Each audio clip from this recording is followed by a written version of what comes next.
السلام مسلمة هاتي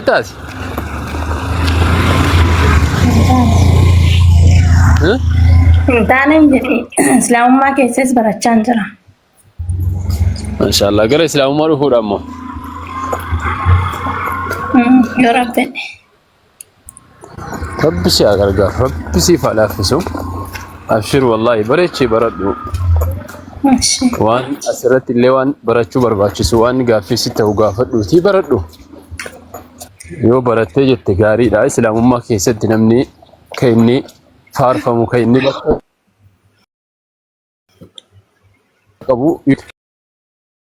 يو في ساتي براتي لا وانو مغبار اگر تكنمي امين إسلام ما كيسد وانو مغبار اگر تكنمي وان تللبمي وان فديتو ابارسا ستو يبساتو امين جدي فدتا مي إسلام ما كيسد سيغله هم برات هم قرتا wanna kamtu na fayyada jettee irra geesse siigale bakka namni sun fuudhee sitti musanat illee qorattee bira ga'u qabda islaamummaan bakka namni sun irraa fuudhu atillee bartee irra geesse achirraa fudhachuu danda'u qabda.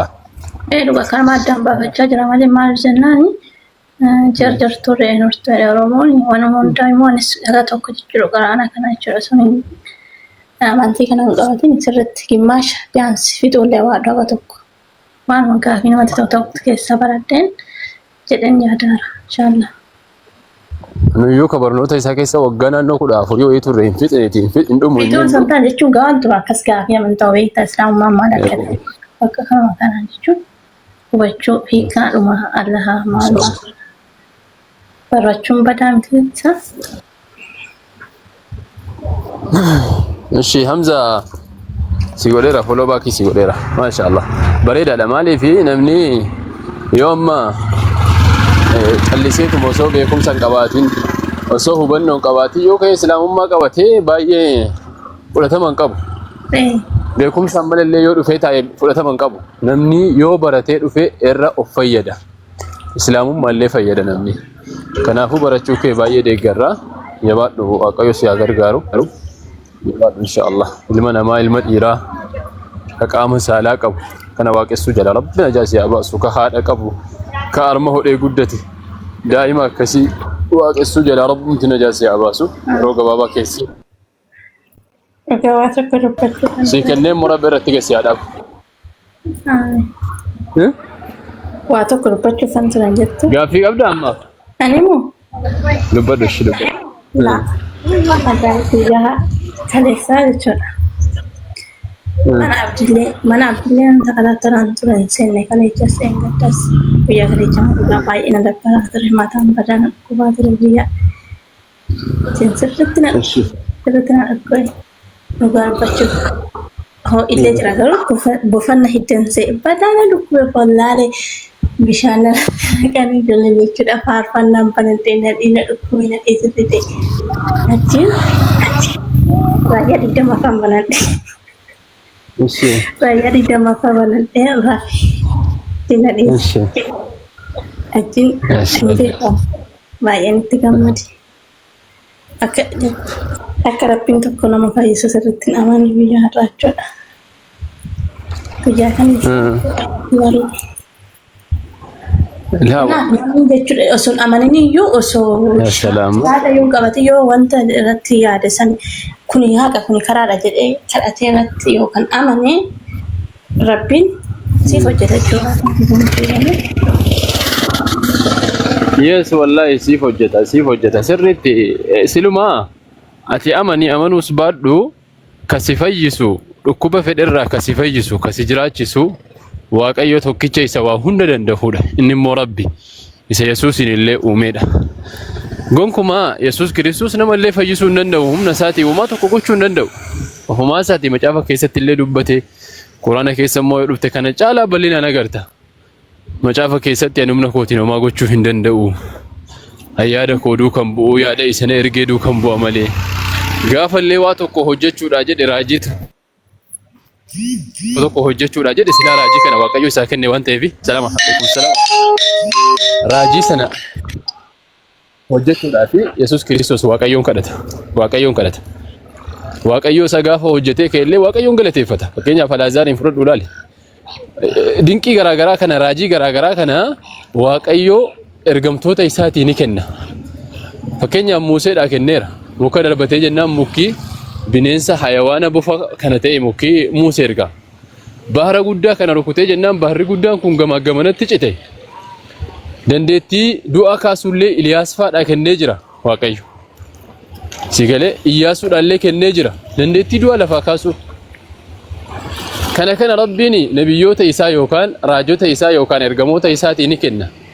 Maaliif jennaan ergamummaan isaanii kun dhugaa ta'uu akka namni baruuf.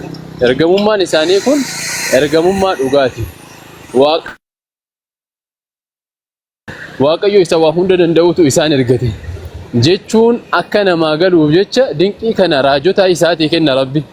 Raajonni garuu dinqii kana kan hojjetan waaqayyoon kadhatanii hojjetu. Gaafa hojjetan illee waaqayyoon galateeffatu. Maaliif jennaan maddi dinqii sanaadhaa kan inni dhufe waaqayyoo biraa waan ta'eef. Yesuus illee akkuma ergamoota kamii akkuma raajota kamii dinqii garaagaraa hojjeteera. Dinqii kana immoo kan isaa kenne waaqayyoodha.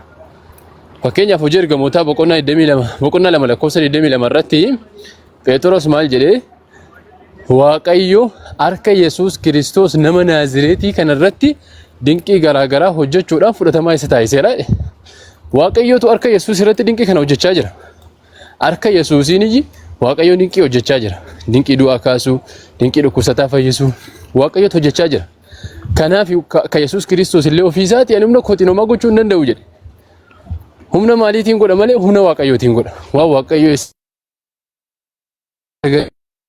malee humna ofii isaatii waa tokko gochuu hin danda'u jechuudha. Akkuma raajota kamii, akkuma ergamoota kamii jechuudha. Nabiyyoonni raajonni isaan dura darban illee akkasuma kadhatanii du'aa kaasaa turan. Kadhatanii dhukkubsataa fayyisaa turan.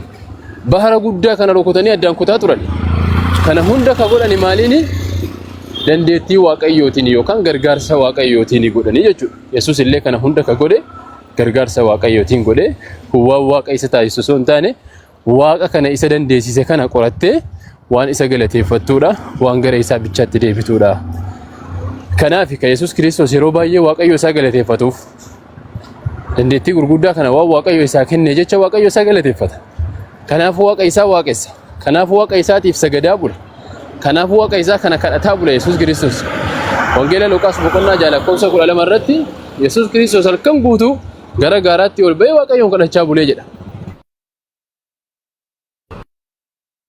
Sigalee kanaaf gara waaqayyoo isa Yesuus Kiristoos qabu sana ka Yesuus Kiristoos waaqessaa ture sana ka Yesuus Kiristoos sagadaa fi ture sanatti deebi'uun baay'ee barbaachisaadha.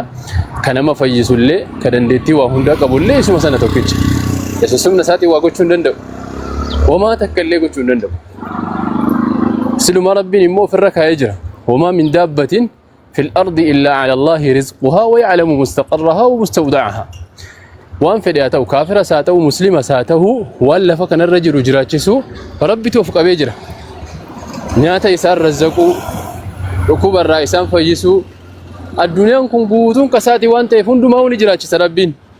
Ilma namaa kanaa miti hayawaana waan biraallee Rabbi rahmata isaarraa jiraachisa. Bookeedhaa kaasee waan uume kana hunda isaa ni jiraachisa Rabbiin. Waan uume kana hunda isaa ni jiraachisa. Tola oolee fi rahmata godhee fi razzaqee akkana jiraachisa. Rasuulli Rabbi alayhi salaatu wasalaam ولو كانت الدنيا تزن عند الله جناها بعودة ما سقى منها كافرا شربة ماء جدا. الدنيا ربي برتي 1 كيلو قبل ويمتي. الدنيا كان كيسا نمني ربي تكفريس جراتا نمني ربي تكفريس هنياتا هنكنانيا يأكلون ويتمتعون ويلههم الأمل يا ربي هنياتو هنكنانيو جناجران نجدني ثم بوكسو كايون جرانيا تني دوغني أشياء بطرانني قالوا بيتشال شغله kanaaf jecha duniyaan kun waan Rabbi biratti kiiloon qabne jecha Rabbi waa hundahu wal qixxee jiraachisa biyya duniyaa kana irratti. Inumaa warra isatti kafare kana caalchisee jiraachisa. Biyyi zalaalam ka keessaan duune, ka keessaan dulloomne, ka keessaan baane biyya akhiraa sana. Biyya akhiraa sana. Milkiin guddaan wanni kiiloo qabu Rabbi biratti guyyaa sana milkaa'uudha. Sigalee duniyaan dheerattusi duniyaan akhirri isiidha faaniya dhabamtuudha. Sigalee dhabamtuudha. Guyyaatti biyya duniyaa kanarraallee deemtu hin beektu jechuudha.